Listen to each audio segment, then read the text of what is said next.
ফালাম্মা নাসু মা দুঃখিরু বিহি, এরা যখন ভুলে গেছে ফাতাহনা আলাইহিম আবওয়াবা কুল্লি শাই, আমি এদের সামনে সব কিছুর দুয়ার খুলে দেই। তাহলে এরা ভুলে গেছে, রব খুলে দিয়েছে। মিলছে না? কত ভাগ মিলছে? এরা ভুলছে কত ভাগ? আল্লাহ খুলছে কত ভাগ? আল্লাহ খুলছে কত ভাগ? এবার আল্লাহ তাআলা বলেন হাত্তা ইযা ফারিহু বিমা উতু, আমার দেওয়া সম্পদে, আমার দেওয়া শক্তিতে, আমার দেওয়া ঐশ্বর্যে, আনন্দে যখন আত্মহারা হয়ে গেছে, এবার আখাযনাহুম বাগতাতান, আমি এবার 5ই আগস্ট সকাল 10টায় হঠাৎ করে ধরছি। আখাযনাহুম, আমি ধরছি, বাগতাতান, হঠাৎ করে। বাগতাতান অর্থ কি? যদি জানতো তাইলে কি ওই দিন 11 পদের খানা রাখতো? কি ভাই, রুই মাছ, কোরাল মাছ, ইলিশ মাছ, দেশি মুরগি রান্না করে রাখতো ম্যাডামের লেগা? কথা কম তো, রান্না করে রাঁধছে যে বোঝা গেছে আল্লাহ এটা জানতো না। এটা কি? এবার আল্লাহ পাক কি বলেন? আখাযনাহুম, আমি তখন তাদেরকে ধরি, বাগতাতান, হঠাৎ করে। আমি তাদেরকে ধরি কি করে বলেন? পৃথিবীর সমস্ত জালেমদেরকে আল্লাহ তাআলা হঠাৎ করে ধরে। সব জালেমদেরকে আল্লাহ তাআলা কি করে বলেন? এজন্য জালেমদেরকে আর তওবার সুযোগ দেয় না। জালেমদেরকে আর তওবার কি দেয় না। এজন্য দেখবেন আল্লাহ ওয়ালারা, আলেম ওলামারা বিছনার 2-4 মাস গড়ায়া মরে, গড়ায়া মৃত্যু হয়। কেন গড়ায়া মৃত্যু হয়? রব্বে কারীম তার গুনাহগুলোকে মাফ করে দিতে থাকে আর তাকে তওবার সুযোগ দিতে থাকে। আর বেঈমানকে কি দেয়? ধাট করে ধরে, কাট করে নিয়ে যায়। বাস্তব না বাস্তব?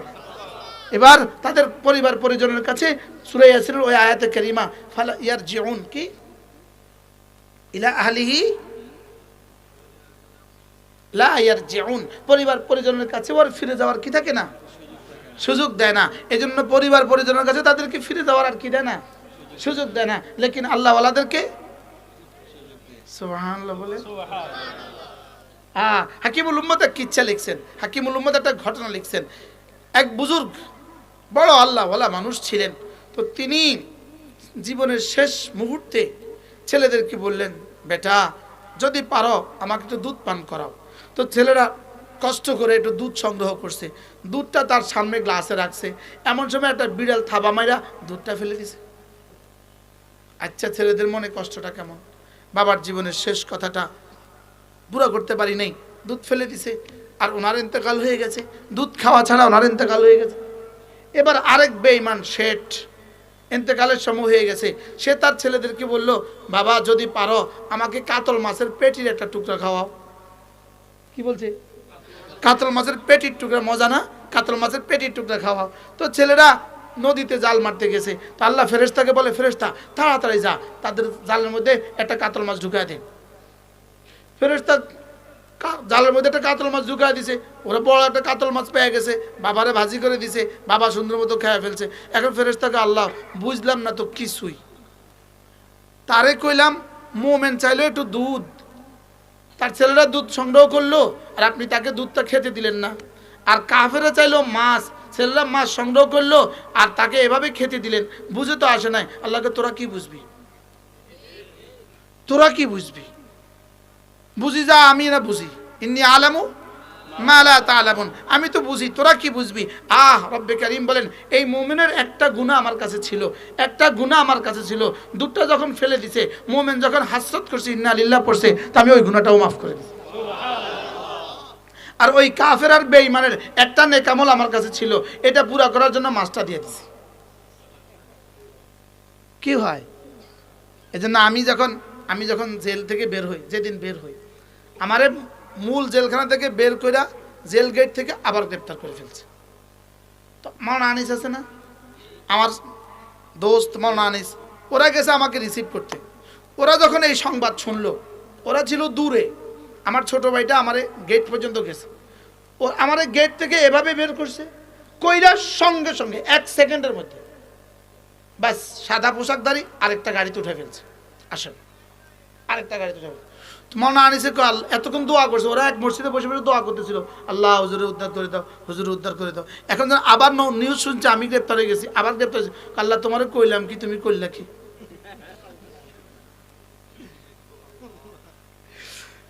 কি বলতেছে? আল্লাহ তোমারে কইলাম কি আর তুমি করলা কি? তোমারে কইছে আল্লাহ হুজুরকে আম কাছে ফিরিয়ে দাও, তুমি আবার ডিবির কাছে আবার দিয়ে দিছো। বাহরাল আল্লাহর হিকমত তো আমরা বুঝি না, আল্লাহর হিকমত তো আমরা কি বুঝি না। এজন্য আল্লাহ তাআলা ছাড় দেন ছেড়ে দেন না, বলেন ছাড় দেন কি ছেড়ে দেন না।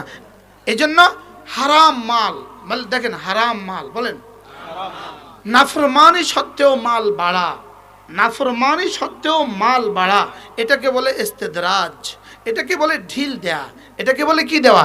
ঢিল দেওয়া। এটা আল্লাহ শুধুই ঢিল দিচ্ছেন সামনে ধরার জন্য। নামাজ তো পড়ে না লেকিন মাল বাড়ে, নামাজ তো পড়ে না লেকিন শক্তি বাড়ে, নামাজ তো পড়ে না ক্ষমতা বাড়ে। বুঝতে হবে রব তাকে ঢিল দিচ্ছেন, রব তাকে কি দিচ্ছেন বলেন? কেন ঢিল দিচ্ছেন? ধরার জন্য। বলেন বড়শিতে মাছ ধরার সঙ্গে সঙ্গে আগে ঢিল দেয় না আগে টান দেয়? আগে কি দেয়? এই জন্য ঢিল দিছে 16 বছর, টান দিছে 1 রাত। এখন ছাড় দিচ্ছিলেন কি পৃথিবী থেকে নিশ্চিহ্ন করে দাও।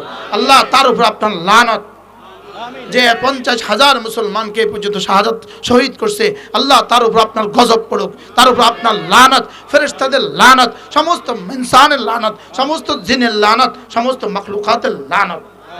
আমিন বলেন। তার উপর আল্লাহর লানত, তার উপর লানত তো নিশ্চিত। আপনি একটু বলে আপনি ধন্য হয়ে গেলেন আর কি। কি বলেন? আমরা একটু বলে আমরা কি হয়ে গেলাম? আমরা ধন্য হয়ে গেলাম। ময়দানে মাশরে বলতে পারবো আল্লাহ ওরে যে আপনি লানত দিয়েছিলেন আমি দোয়া করছিলাম। আল্লাহ আমাদের সবাইকে হেফাজত করেন। তাই নফস কয় প্রকার পাইছি? 3 প্রকার। বলেন নফস কয় প্রকার? 1 নম্বর নফস কি? নফসে আম্মারা। নফসে আম্মারা যাদের আছে শয়তান এদেরকে নিয়ে কোনো টেনশন করে না, শয়তান এদের কাছে যায় না। শয়তান এদের কাছে কি করে না? বলেন যায় না। শয়তান সারা দুনিয়ায় ভালো মানুষগুলোকে ধোঁকা দেওয়ার পরে, চেষ্টা করার পরে ওই নফসে আম্মারার মধ্যে গিয়ে আরাম করে, জিরায় জিরায় কি করে? সে জিরায় আরাম করে, গিয়ে আরাম করে ওই নফসের। এজন্য বেঈমানের নফসগুলোর মধ্যে শয়তান গিয়ে আরাম করে, এজন্য বেঈমানের কাছেও শয়তান যায় না। আল্লামা ইবনুল কাইয়িম আল জাওজি এই একটা কিতাব আছে আল ওয়াবিলুস সাইয়্যিব ফিল কালিমিত তাইয়্যিব, এর মধ্যে লেখা আছে চোর চোর কার ঘরে যায় না? চোর ফকিরের ঘরে যায় না। 2 নাম্বার চোর মন্ত্রীর ঘরেও যায় না। কিন্তু বাংলাদেশে অবশ্য সচিবালয় যাইতে পারে। এটা এমন এক দেশ যে দেশে সচিবালয়ে আগুন লাগাইতে পারে। এই দেশে সব কিছু সম্ভব। বাস্তব না বাস্তব বলেন? সচিবালয়ে আগুন লাগাবার মতো ক্ষমতা পৃথিবীর কোন দেশের আছে? পৃথিবীর কোন দেশে সচিবালয়ে আগুন লাগে? পৃথিবীর সচিবালয়ে আগুন লাগতে পারে কিংবা এদেশে লাগতে পারে কিনা? এদেশে সব সম্ভব। ডাকাতি করে ফসল দিলে এমনই হয়, বুঝেন না? হ্যাঁ, ওনার চোখের নিচে তো সাপ ঢুকে রাখছে, ওনাদের রুমে রুমে মেহমানদেরকে দাওয়াত দিয়ে রাখছে, আপনারা এখানে থাকেন, ফোনে কথাটা তো কইেন না, যা যা লাগে সব দিয়ে দিব আপনাদেরকে। বাস্তব না বাস্তব? এখন সচিবালয়ে আগুন লাগে কেন? এদেশে সচিবালয়ে কি লাগে? উচিত ছিল সচিবালয়ে আগুন লাগার সঙ্গে সঙ্গে সবগুলো উপদেষ্টা পদত্যাগ করা উচিত ছিল, যে আমরা যখন এটা নিয়ন্ত্রণ করতে পারি নাই আমরা থাকতাম না যা। কিন্তু এই দেশ তো পুরো দেশ গেলে তাকেও কিছু আইয়ে যায় না। এই দেশ পাঁচ তালু পর্যন্ত কোন টুকরোর নাম নফস? মূলত নফস বলতে কোনো টুকরো নাই। বলেন নফস বলতে কি নাই? বলকে একটা টুকরো আছে যেটার নাম বাংলা ভাষায় বলে হৃৎপিণ্ড। বাংলা ভাষায় কি বলে? হৃৎপিণ্ড। ইংরেজিতে বলে হার্ট। ইংরেজিতে বলে কি? এটা হলো শরীরের অংশ যেটার নাম, এটার নাম হলো হৃৎপিণ্ড। আর এটারই একটা বহিরাবরণ আছে, এটা ভিতরের কাজ আছে, এটার একটা কাজ আছে। ওই কাজটা যেই শক্তিতে করে এই শক্তির নাম হলো নফস। ওই শক্তির নাম হলো কি? এটা মূলত এটাই এখানেই অবস্থিত, এখানেই কি অবস্থিত। লেকিন এটা কোন, এই জন্য হিউম্যান বডির যে ম্যাপ আছে, মানচিত্র আছে, মানব শরীরের যে মানচিত্র আছে, এই মানচিত্রের গায়ে হৃদয় অথবা দিল অথবা অন্তর অথবা নফস অথবা কল বলতে কোনো অঙ্গ নাই। আপনি দেখেন মোবাইলে সার্চ দিলে আপনি পাবেন হিউম্যান বডি, এটা বের করলে বের হবে। এখানে দাগ দিয়ে সমস্ত অঙ্গের নাম আছে, কিন্তু কোন অঙ্গের নাম নাই বলেন? কলব নাই, নফস নাই, কলব নাই। এজন্য বিজ্ঞানের ভাষায় কলব বলতে কোনো শব্দ নাই, এজন্য নফস বলতে কোনো শব্দ নাই। এজন্য মেডিকেল সায়েন্সে নফসের উপরে কোনো বিশেষজ্ঞ নাই। মেডিকেল সায়েন্সের নফস বিষয়ের উপরে কোনো পড়াশোনা নাই, কলব বিষয়ের উপরে কোনো কি নাই, কোনো পড়াশোনা নাই। কলব বিষয়ের উপরে কোনো পড়াশোনা কি নাই, নফসের উপরে কোনো পড়াশোনা কি নাই। এদের মতে শুধুই হার্টই আছে অথবা হৃৎপিণ্ড আছে, যেটা মানুষের রক্ত সঞ্চালন করে, যেটা মানুষের কি করে, রক্ত সঞ্চালন করে। হৃৎপিণ্ড মানুষের রক্ত সঞ্চালন করে, হৃৎপিণ্ড মানুষকে জমিনে পরিচালনা করে, হৃৎপিণ্ড মানুষকে চালিকা শক্তি, এটা মানুষকে চালায়। মানুষের শরীর চালায় হৃৎপিণ্ড দিয়া, আর মানুষের রু চালায় হৃদয় দিয়া। সুবহানাল্লাহ বলেন। রু চলে কি দিয়া বলেন? এখন আপনারা হৃৎপিণ্ডের বা কারণে মাঠে আসছেন, আর হৃদয়ের কারণে মাহফিলে আসছেন। সুবহানাল্লাহ বলেন। হৃৎপিণ্ডের কারণে কোথায় আসছেন? হৃৎপিণ্ড কিন্তু গরুরও আছে, হৃৎপিণ্ড কিন্তু ছাগলেরও আছে, হৃৎপিণ্ড কিন্তু কুকুরেরও আছে, লেকিন কুকুরের হৃদয় নাই, আমাদের হৃদয় আছে। আমাদের কি আছে বলেন? তাহলে যেটাকে বাংলা ভাষায় হৃদয় বলে, এটারই আরেক নাম হলো কলব, এটারই আরেক নাম হলো নফস। এই নফস তিন প্রকার। বলে নফস কয় প্রকার? তিন প্রকার। সমস্ত বেঈমানের নফস হলো নফসে আম্মারা, সমস্ত বেঈমানের নফস। এজন্য বেঈমানের নফসগুলো তাদেরকে আখিরাতের কোনো কাজ করতে উৎসাহিত করে না, শুধুই গুনাহের কাজে তাদেরকে উৎসাহিত করে। এজন্য আপনি দেখবেন আমাদের আশেপাশে বেঈমানদের যে ধর্মীয় অনুষ্ঠান আছে, ওই অনুষ্ঠানে জেনা, ব্যভিচার, মদ আর গান ছাড়া, নারী ছাড়া আর কিছু নাই। বাস্তব না বাস্তব? কিন্তু ওদের ধর্ম উৎসব, যত নগ্নতা তত ধর্ম উৎসব। বাস্তব না বাস্তব? ওদের ধর্ম উৎসব মানেই নগ্নতা, ধর্ম উৎসব মানে নারী, ধর্ম উৎসব মানে হলো মদ, ধর্ম উৎসব মানে জুয়া। বাস্তব না বাস্তব? আমাদের ধর্ম উৎসবে এসব কিছু আছে? তাইলে সমস্ত বেঈমানের নফস হলো নফসে আম্মারা। নফসে কি? আম্মারা। নফসে আম্মারা মানে আল্লাতী তা'মুরু সাহিবাহা, যেটা তার ওই নফসধারীকে সে শুধুই ফাহশা ওয়াল মুনকার, অশ্লীল জিনিসের কি দেয়? আদেশ দেয়। অশ্লীল জিনিসের কি দেয়? এই জন্য শয়তান কি করে? শুধুই অশ্লীলতার আদেশ দেয়। শয়তান মানুষকে কি করে? শয়তান মানুষকে অশ্লীলতার আদেশ দেয়। এই জন্য 17 তারিখে এত আতিরা যে তবলিগি সাথীদেরকে খুন করলো, এটা শয়তান তাদেরকে আদেশ দিছে। খুনের আদেশ কোনো ভালো মানুষ দিতে পারে না, আর খুন করে কেউ কোনোদিন কি হয় না? বিজয়ী হয় না। যদি ফ্যাসিস্টের 16 বছরের এই সরকার যেই পরিমাণ রাস্তাঘাট বানিয়েছে, যেই পরিমাণ কি বলে ঢাকা ফ্লাইওভার যেভাবে বানাইছে, কিয়ামত পর্যন্ত থাকতে পারতো যদি খুন না করতো। যদি খুন না করতো, তার লাগে দোয়াই করতাম, আল্লাহ কিয়ামত পর্যন্ত যেন আর না যায়। কি বাস্তব না বাস্তব? লেকিন খুন করলে আর থাকতে পারে না। বলেন, অন্যায়ভাবে খুন করলে আর কি পারে না? এক ফেরাউন 30,000, গত 16 বছর শুধু 30,000 নিয়ে হত্যা হয়েছে দেশে। কি ভাই? তাইলে বোঝা গেছে ফেরাউনের চেয়েও বড় ফেরাউন আছে দুনিয়া। শুধু বদনাম হয়েছে ওই ফেরাউনের। বদনাম হয়েছে কার? আল্লাহ সারাইছে, নতুন করে আর কোরআন নাজিল হবে না। না, ফেরাউনের যত জায়গা ছিল, যত জায়গায় কোরআন ছিল, ফেরাউন নাম ছিল, সব জায়গায় তার নাম বয়া যেত। কি যত জায়গায় ফেরাউন ছিল তার নাম কি বয়া দিত? হ্যাঁ, আপনাকে কাউয়ার নামও বয়া যেত।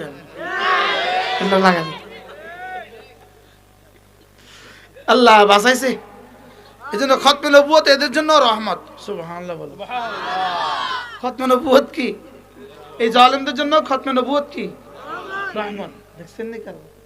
খতমে নবুয়ত বাশার আল আসাদের জন্য রহমত। শেষ পর্যন্ত দুনিয়া তাকে এই পরিমাণ বর্জন করছে, গত সপ্তাহ তার স্ত্রীও তাকে তালাক দিয়ে দিছে। তুই জালেমের কাছে আমিও থাকতাম না, যা। তার বউও গেছে গা, তার বউও কি আল্লাহ আল্লাহ এই জালেমদের থেকে পৃথিবীকে সাফ করে দেন। 2024 সাল ছিল একটা সুখকর বছর। 2024 সালে খালি জালেমদের উইকেট পড়ছে। 5ই আগস্ট বিশ্ব জালেমার উইকেট পড়ছে। তার আগে কোনো নারী এত বড় জুলুম করে নাই। পৃথিবীতে নারী সেঞ্চুরি করনেওয়ালা তিনি আছেন। হত্যার সেঞ্চুরি নি কইতে হইব, এটা কি কইতে হইব? 100 না সেঞ্চুরি কয়, 1 লাখের কি কয়? বিশ্বে তার আগে তার চেয়ে বেশি খুন বেশি কোনো মহিলা করে নাই। বলেন বিশ্বে, সারা বিশ্বে বলেন, পুরো মানবতার ইতিহাসে, পুরো মানব জাতির ইতিহাসে, মানব জাতির লক্ষ লক্ষ বছরের ইতিহাসে তার চেয়ে বেশি খুনি কোনো মহিলা ছিল না। আল্লাহ নতুন পয়েন্ট আল্লাহ আজকে সংযোজন করছে আমার, এটা সম্পূর্ণ নতুন পয়েন্ট। কোন নারী তার চেয়ে বেশি খুন করে নাই, কোন নারী তার চেয়ে বেশি গুম করে নাই, কোন নারী তার চেয়ে বেশি অত্যাচার করে নাই। আল্লাহ এখন মাঝে মাঝে কয় ছট করে এসে পড়বো ইনশাআল্লাহ, এ জাতি আর খাবে না। বলেন ইনশাআল্লাহ, বলেন সবাই, বলেন সবাই, বলেন মুরব্বীরাও বলেন, মুরব্বীরাও বলেন। আপনারা ইনশাআল্লাহ বললে আল্লাহ শুনবে। মুরব্বীরা দাড়ি পাকাওয়ালারা যখন কিছু কয় তো আল্লাহ নাকি রে ফিরিয়ে দিতে লজ্জা লাগে। এই জন্য এক বেটা নাকি দাড়ি পাকা, আজীব দাড়ি ছিল কাঁচা, তো মৌতের সময় বলতেছে আমার দাড়ির মধ্যে আটা দিয়ে সাদা করে দিস। কি দিয়ে দিস? তো ফেরেশতা এসে ধমক দেওয়া শুরু করছে। ধমক দাস কেন? দেখিস না সাদা যে। ইন্নাল্লাহা ইয়াস্তাহয়ী, আল্লাহ তার লজ্জাবোধ করেন। আন রাজুলিন দি শাইবাতিন, কোন সাদা দাড়িওয়ালা যদি কিছু বলে আল্লাহ ফেরত দিতে লজ্জাবোধ করে। সুবহানাল্লাহ বলে। হ্যাঁ, এজন্য সাদা দাড়িওয়ালাদেরকে কি করবেন? সম্মান করবেন। আল্লাহ তারা লজ্জাবোধ করে, কিছু বললে আল্লাহ ফিরিয়ে দিতে কি করে? লজ্জাবোধ করে। এজন্য মুরব্বীরাও বলেন ইন্না মিনাল ইবাদ ইদা আকসামা আলাল্লাহ লা বাররাহুল্লাহ, কিছু বান্দা আছে কসম খেয়ে যদি কিছু বলে তো আল্লাহ তাআলা এই কথা শুনে। মনে হয় গত 16 বছরে কোনো মজলুমের আল্লাহ শুনছে। কি বলে? না, যেভাবে বসছিল যাওয়ার কথা ছিল না।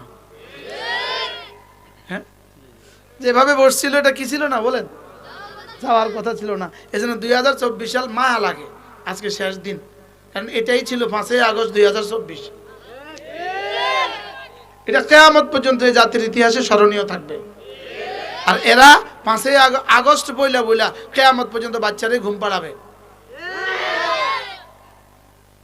বাচ্চাদের ঘুম পাড়াইতে মানুষ কি বলে? ঘুমা, ভাগাইব। আর ওই তো বাচ্চা বুঝে গেছে, এরা বাচ্চাদের ঘুম পাড়াইবো 5ই আগস্ট হয়ে। বাচ্চাদের ঘুম পাড়াবো, ঘুমা ঘুমা, খবরদার। দিল্লি এখন কয় কি? ঘুমা ঘুমা, আগস্ট আবার আইব, আবার আগস্ট আবার আইব। আল্লাহ বড়। ফাকুতিআ দাবিরুল কওমিল্লাযীনা যালামু আলহামদুলিল্লাহি রাব্বিল আলামিন। রব্বুল আলামিন বলেন ফালাম্মা নাসু মা যুকিরু বিহি ফাতাহনা আলাইহিম আবওয়াবা কুল্লি শাই হাত্তা ইযা ফারিহু বিমা উতু আখাযনাহুম বাগতাতান ফাইযা হুম মুবলিসুন। আল্লাহ তাআলা বলেন কেউ যদি আমাকে ভুলে যায়, কেউ যদি আমাকে ভুলার মতো ভুলে যায়, আমি তখন তাকে একটা কাজ করি, আমি তখন তার সামনে সম্পদের দুয়ার খুলে দেই। নাউজুবিল্লাহ বলেন। কেউ আবার খুশির ঠেলা সুবহানাল্লাহ বলে ফেলবে। আল্লাহ তাআলা বলেন কেউ যদি আমাকে ভুলে যায়, আমি তার সামনে সম্পদের দুয়ার খুলে দেই। বলেন নাউজুবিল্লাহ। কি বলছে বলেন তো? কেউ যদি আল্লাহকে ভুলে যায়, আল্লাহ কি করে? সম্পদের দুয়ার কি করে? শক্তির দুয়ার খুলে দেয়, সম্পদের দুয়ার খুলে দেয়, ঐশ্বর্যের দুয়ার খুলে দেয়, দলের দুয়ার খুলে দেয়, ক্ষমতার দুয়ার খুলে দেয়। তাহলে ক্ষমতার দুয়ার খুলে দেওয়া এটা আল্লাহ ভালোবাসে, এটার দলিল নয়, বলকে আল্লাহ তাকে সামনে ধরবেন, এটার দলিল। আপনি কি মনে করেন নেতানিয়াহু পৃথিবীতে বেঁচে যাবে? হ্যাঁ, ইনশাআল্লাহ। আপনি কি মনে করেন মোদি পৃথিবীতে বেঁচে যাবে? মোদিও পৃথিবীতে টিকবে না, নেতানিয়াহু পৃথিবীতে টিকবে না, আর ইসলামও পৃথিবী থেকে কখনো ধ্বংস হবে না। আরে বলেন না ইনশাআল্লাহ। ইসলামও পৃথিবী থেকে কখনো কি হবে না? যদি ইসলাম পৃথিবী থেকে মুছার জিনিস থাকতো, যদি এটা রিমুভার দিয়ে মুছে দেওয়া যেত, পেন্সিলের রবার দিয়ে যদি এটা মুছে দেওয়া যেত, এটা ভুল কথা নয় যে পেন্সিল দিয়ে মুছে দিবা, রবার দিয়ে মুছে দিবা, এটা এমন নয়। রব বলেন এটা নাজিল করেছি আমি, এটা হেফাজত করব আমি। যদি এটা মুছে দেওয়া যেত, গত 16 বছরের পরে একটা মাদ্রাসাও আর এদেশে থাকতো না। বাস্তব না বাস্তব? বিশেষ করে আমরা বক্তারা তো একজনও থাকতাম না। কি মামুল হক সাহেব আবার ওয়াজ করবো, এটা আপনারা কেউ কল্পনা করছেন না? কি শুধু আল্লামা সাইদিকে নির্মমভাবে হত্যা করেছে, শুধুই যেন তারা পালাবার পরে সাইদি স্টেজে উঠে তাদের জুলুমের কথা উম্মতকে বলে না দেয়। এই জন্যই নির্মমভাবে তাকে হত্যা করেছে। এই জন্য তাকে হাসপাতাল থেকে বের করে নিয়ে আসা, নির্মমভাবে হত্যা করছে। একদিন না একদিন এদেশে এর বিচারও হবে। একদিন না একদিন এদেশে কি হবে বলেন? তা আমাদেরকে এতটা